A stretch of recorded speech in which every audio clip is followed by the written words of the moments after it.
Assalamualaikum warahmatullahi wabarakatuh.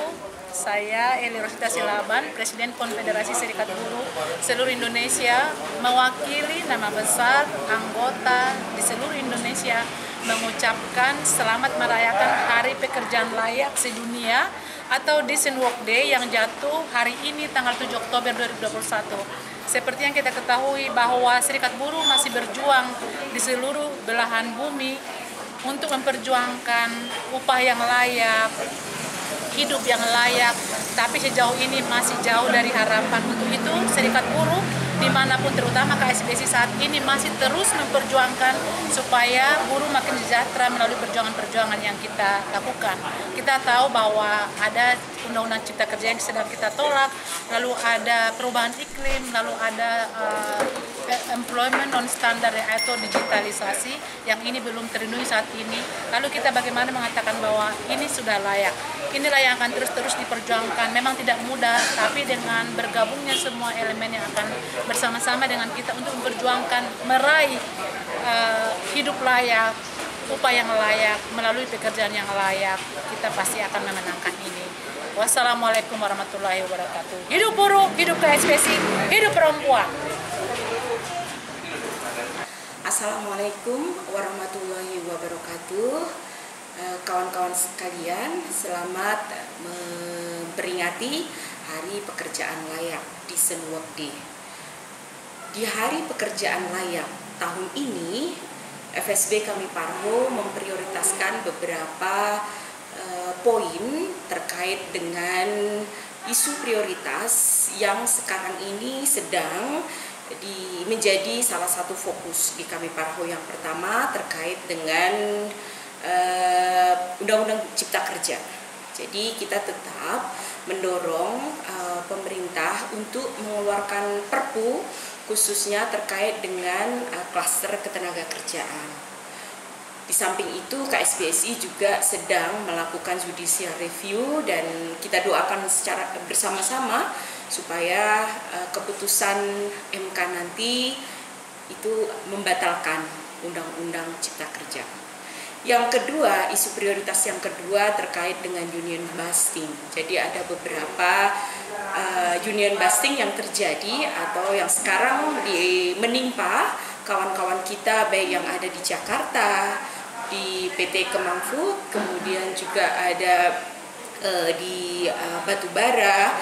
Kita mendorong kepada pemerintah untuk melakukan pengawasan yang lebih komprehensif dan melakukan penegakan hukum terhadap pelaku-pelaku union busting yang ada di Indonesia.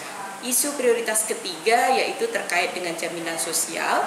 Kita tahu masih banyak buruh yang belum menikmati jaminan sosial yang ada di Indonesia, khususnya 5 program yang ada dan yang sekarang muncul program baru yaitu jaminan kehilangan pekerjaan.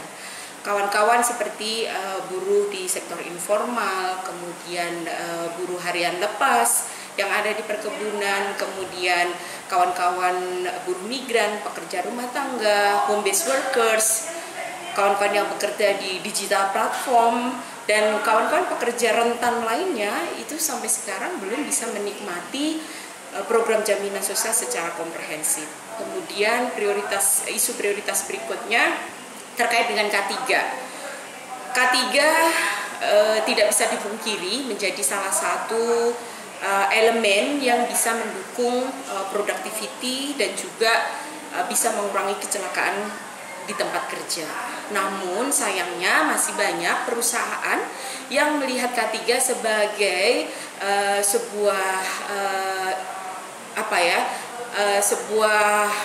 bukan investasi di bidang ketenaga kerjaan atau bukan investasi di bidang K3, tapi lebih ke mengeluarkan kos yang besar kalau pengusaha harus menyediakan alat pelindung diri. Nah, ini yang akan kita rubah paradigma atau mindset seperti itu, sehingga serikat buruh, perusahaan itu memiliki prioritas yang sama terkait dengan K3, dan kita dari serikat buruh akan mendorong K3 ini menjadi salah satu hak fundamental buruh pada Konferensi Perburuhan Internasional di tahun 2022. Kemudian isu yang berikutnya ini terkait dengan kekerasan berbasis gender yang banyak dialami oleh teman-teman di tempat kerja.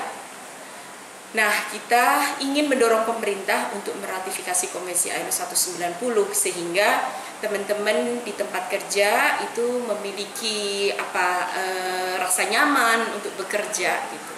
Kemudian yang berikutnya sektor pariwisata, kita sama-sama tahu bahwa COVID ini berdampak cukup signifikan terhadap sektor pariwisata. Banyak hotel tutup, banyak tempat-tempat wisata yang ditutup karena COVID, sehingga kita mendorong pemerintah yang sudah melakukan berbagai upaya untuk menghidupkan pariwisata di Indonesia kembali. Jadi kita mendorong usaha pemerintah menghidupkan pariwisata Indonesia yang berkelanjutan, yang taat dengan protokol kesehatan.